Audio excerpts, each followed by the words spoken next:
नहमदुहु व नुसल्ली अला रसूलिहिल करीम, अम्मा बाद, फ़अऊज़ु बिल्लाहि मिनश शैतानिर रजीम, बिस्मिल्लाहिर रहमानिर रहीम। मोहतरम नाज़रीन इकराम, यासीन शाह जब्बारी रूहानी दुनिया यूट्यूब चैनल के साथ आपकी खिदमत में हाज़िर और सलाम पेश करता है। अस्सलामु अलैकुम रहमतुल्लाहि व बरकातुहू। नाज़रीन, आज हम आपको इंतहाई जल्दी में अमल बता रहे हैं, क्योंकि आज हम अपने पीर मुर्शिद सूफ़ी हाजी अब्दुल जब्बार खिलजी माजिदी की खिदमत में पेश होने जा रहे हैं। ये अमल इंतहाई ख़ास है, दुआओं के कबूलियत का अमल। अगर कोई कहता है कि मेरी दुआएं कबूल नहीं होती, तो इंशाअल्लाह इस अमल को करने के बाद रब ताला ने चाहा तो ज़रूर दुआएं कबूल होंगी। ये अमल इंतहाई ख़ास और इंतहाई मुजर्रब और इंतहाई ताकतवर है। आप अगर दुआएं कबूल ना होने की शिकायत करते हैं तो इंशाअल्लाह इस अमल के बाद आपकी दुआएं ज़रूर कबूल होंगी।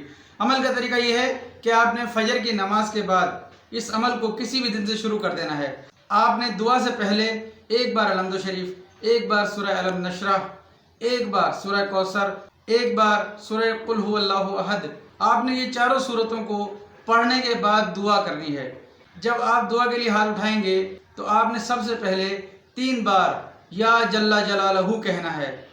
नाज़रीन, ये अमल हमारे बुज़ुर्ग जिसको भी बताते थे, अल्हम्दुलिल्लाह बेख़ता अमल, इंतहाई कामयाब अमल आज हमारे जहन में आया तो हमने आपकी खिदमत में पेश करने का फ़ैसला कर लिया। नाज़रीन, ये अमल मुख्तसरन आपकी खिदमत में पेश कर रहे हैं। दुआओं की कबूलियत रब ताला के हुक्म से होती है। रब ताला दुआओं से खुश होता है। दुआ किया कीजिए, दुआएं करने से अल्लाह खुश होता है। दुआओं की कबूलियत में रुकावट की और बहुत से असबाब हैं, जिन पर हम तफसीली वीडियो आपकी खिदमत में पेश करेंगे। फिल वक्त सिर्फ इतना अर्ज़ करते हैं, जो हमारे बुज़ुर्ग हमें बताया करते थे कि अक्ल हलाल यानी कि हलाल लुक़मा खाना और हलाल तरीके से कमाना, आप ये 2 कामों पर तवज्जो देंगे, इंशाअल्लाह आपकी दुआएं ज़रूर कबूल होंगी। इस तरीके से आप दुआ करें, इंशाअल्लाह ज़रूर कबूल होंगी। नाज़रीन, सदका अपनी ज़िंदगी में रोज़ का मामूल बना लें। सदका ज़रूर दें। सदक़े के अलावा हक़ूक़ुल इबाद का बहुत ज़्यादा ख्याल रखें। अपने पड़ोसियों का, अपने इर्द गिर्द का बहुत ख्याल रखें। कोई भूखा तो नहीं सो रहा। अगर खुदा न खास्ता ऐसा है, इससे भी रिज़्क़ में बेबरकती और दुआओं की कबूलियत की राह में रुकावटें आती हैं।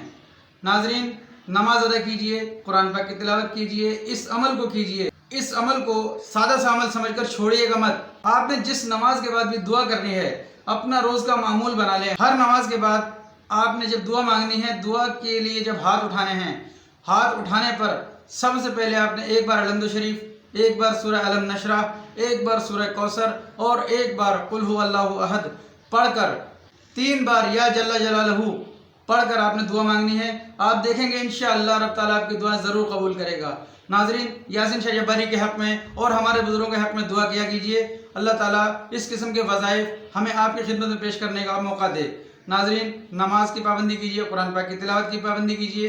यासीन शाह जब्बारी को दुआ खैर में याद रखें। अल्लाह आपका, मेरा, हम सब का हामी नासिर हो। अस्सलामु अलैकुम रहमतुल्लाहि व बरकातुहू।